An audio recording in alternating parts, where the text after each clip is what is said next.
The marvelous Mrs. Maisel is getting ready to take her final bow, and it looks like late night TV might be in the cards for Midge this season, as we get to see more of talk show host Gordon Ford, played by Reid Scott. Take a look. How does he just leave? He's unstable, that's why he's funny. It's not that He fun. could come back. I don't think he's coming back. He took his coat, his hat, and a Gordon Ford show coffee mug. From now on, no one gets a mug until after they've actually appeared on the show. Am I clear, Mike? No coffee mugs until after the show. I mean, where are we with the comic, Mike? Doing my best, Gordon. Okay, well, bright side, it's the final slot. People may have tuned out by then. Is that the bright side, George? That people have tuned out before the show's even over? No.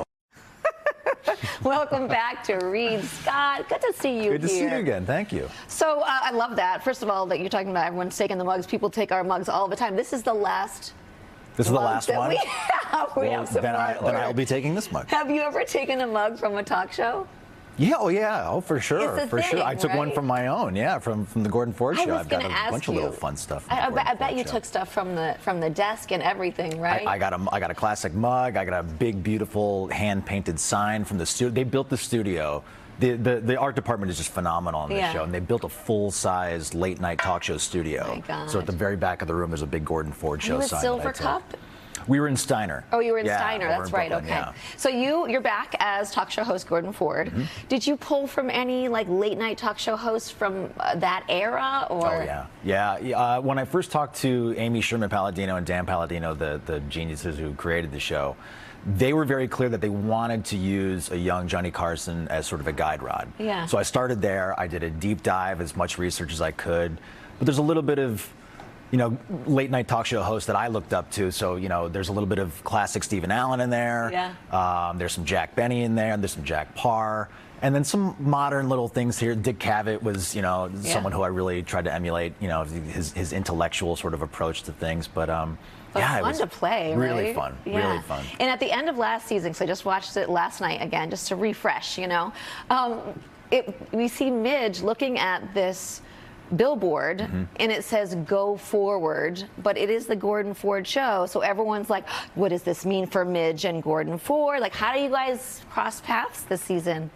It's fun. So Susie Meyerson, played by the incredible Alex Borstein, she basically is pitching Midge to be a guest on the show. Yeah. And I kind of take note of Midge. I see one of her sets, and I realize, there's something there, but I'm not quite sure she's ready for prime time. And that sort of starts this collision course, little romantically, a little professionally, and we have this wonderful sort of dance throughout the season. It was really fun. Oh, Yeah. I can't wait to see that. And you filmed right here in the city. Even I was here one day when it was the plaza was shut down, Oh, and you guys filmed on the rink, right? We did. Yeah, it was great. I got to be, flat on my butt on the frozen ice there at 2 o'clock in the morning, and it was just, it's fun. I love those little moments, shooting in the Such a city. classic New York moment, Oh, right? it was great. It was great. I don't know if I've ever actually been on the ice. Oh, at yeah, I went for Rockefeller the first Center. time this year. I couldn't even believe that Yeah. I work here. It was really special. Yeah. It was very cool. Well, this is such a loved show. For you to come in kind of in the third season, or in the fourth season, now getting to have this victory lap of the fifth season, what's it like being kind of part of this right now? I gotta say, it was intimidating at first. Yeah? Because it's such a revered show. Yeah. And they just do such an incredible job with it. I really just wanted to sort of, match everyone if I could.